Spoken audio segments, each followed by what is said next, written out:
Falar em riquezas, deve ser votado nesta terça-feira o veto dos royalties do petróleo, liberado pela Justiça.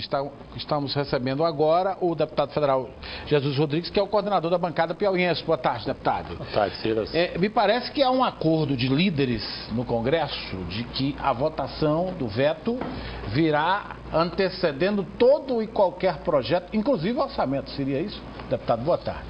Boa tarde, Silas. Boa tarde aos ouvintes. Eu compreendo que é um assunto até que, se nós votarmos na escala cronológica, é prioritário ao orçamento, até que nós iríamos votar o orçamento após votar os royalties. Então, temos aí essa expectativa. Eu coloquei, logo após o voto do ministro Fux, que eu considerava um absurdo que o pleno do Poder Legislativo do país, reunido em Brasília, deputados e senadores, o Congresso Nacional decide uma apreciação de um veto em particular, de um veto especificamente, e um único ministro decide que aquilo foi feito errado. Na minha opinião, e foi isso que eu expressei várias vezes, a Câmara, o Congresso deveriam ter votado e deixar que depois, pelo menos, o pleno do Judiciário pudesse se posicionar a respeito do assunto. Infelizmente, perdemos um tempo, mas agora se resolve e nós deveremos votar na terça-feira. Na terça-feira. Embora os estados do Rio de Janeiro e do Espírito Santo já prometam recorrer à justiça novamente. É um direito que os estados ditos produtores, que na verdade não são, eles têm de recorrer. Cada um de nós, eu tenho dito isso também.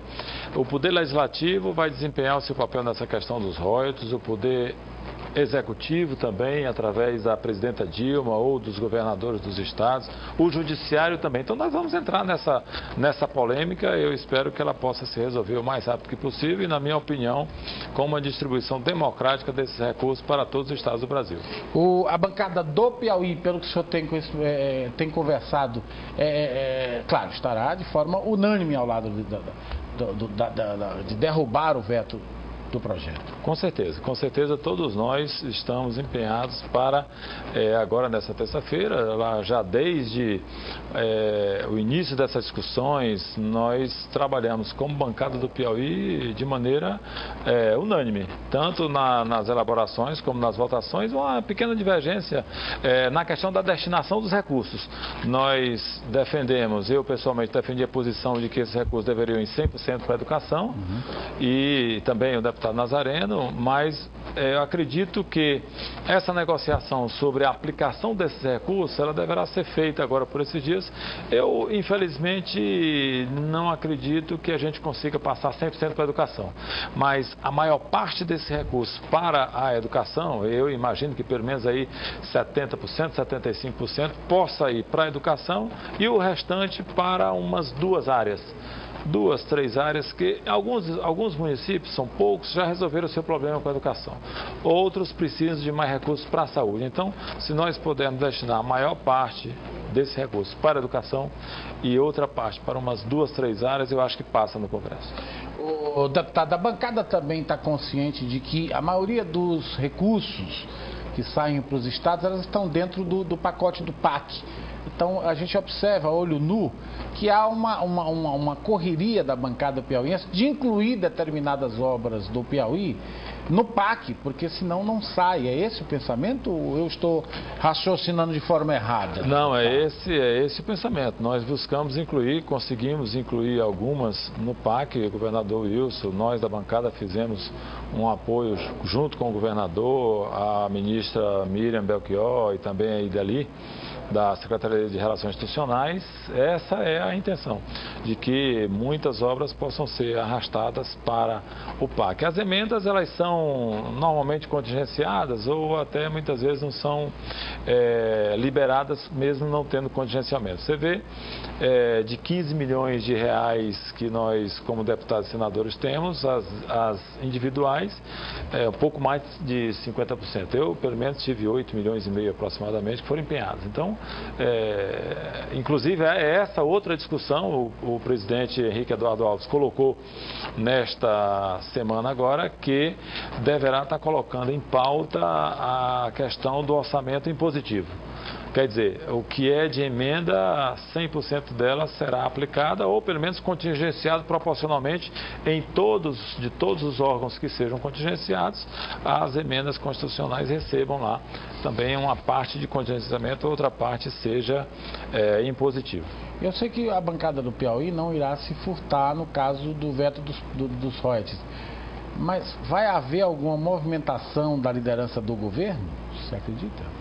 Não, eu acredito que este é um assunto do Congresso. Como eu disse, a presidenta Dilma cumpriu a sua parte, ela considerava que essa questão dos royalties deveriam ser de um determinado momento para frente, né, daqui para frente, como ela falou, mas ela deixa os parlamentares e as suas bancadas decidirem, né? Cada um vai jogar o seu papel. O Executivo, por um lado, nós, o Legislativo e o Judiciário, assim que for chamado, também deverá estar dando suas opiniões. O telespectador está lembrando, o senhor não é um entusiasta desse recurso do royalties, não é que ele não seja. Ele só disse que não acredita nesses milhões anunciados, uma vez você disse. Eu disse que esse recurso dos royalties, ou dos recursos do petróleo, que não são só royalties, eles não serão a tábua de salvação, não vai resolver o problema de nenhum município do Brasil. É uma quantia boa, mas que em sendo aplicada dispersamente não vai conseguir gerar nada. Nós chegaremos ao final do pré-sal, aí daqui a 20 anos aproximadamente, e se for de maneira dispersa, entregue para as prefeituras, não será construído nada na área da educação, nada na área da saúde, nada na área da infraestrutura, nada do nada. Então, daqui 25 anos vão perguntar, o que vocês fizeram do recurso do pré-sal? Gastamos. Como quem ganha, quem acha uma pepita de ouro na Serra Pelada, ou quem ganha no prêmio da loteria e não sabe o que fazer o dinheiro, vai gastando, sumiu. Então, por isso eu defendo que para que esse recurso ele tenha uma repercussão definitiva na vida da sociedade brasileira, ele deveria ser colocado na educação. Por isso eu votei 100% para a educação, porque eu acredito que esse recurso do petróleo, se ele for canalizado 100% para a educação, com certeza daqui em 20 anos nós teremos uma sociedade muito diferente da que nós temos hoje, muito melhor. Cira, só para eu não sou educador, mas estudando outras sociedades, e a gente vê na nossa atual, onde tem educação, onde tem formação técnica, onde tem qualificação, não existe pobreza. As pessoas que têm conhecimento técnico, que têm formação, elas não são pobres. Então, aplica na educação esse recurso e, consequência disso, será uma qualidade de vida muito melhor para a nossa sociedade. É claro, o calçamento é importante, o hospital é importante, mas isso são obras que, na verdade, são um suporte e não a construção de uma sociedade melhor, e é isso que eu defendo. Tá bom, então na terça-feira não há risco, por exemplo, de se recorrer ao orçamento. Por exemplo, o Congresso for sensibilizado para votar o orçamento. Não. Primeiro, isso foi um acordo, primeiro é o veto, depois... Eu acredito que os dois poderão ser votados essa semana. Até na mesma semana, para não ter problema, porque são duas prioridades realmente. Exatamente. São duas prioridades. Tem muitos órgãos do governo que estão aí parados, sem operar, porque está abrindo aquele duodécimo, a cada mês a presidenta da República vai liberando, mas é preciso que cada órgão tenha o orçamento para poder funcionar normalmente.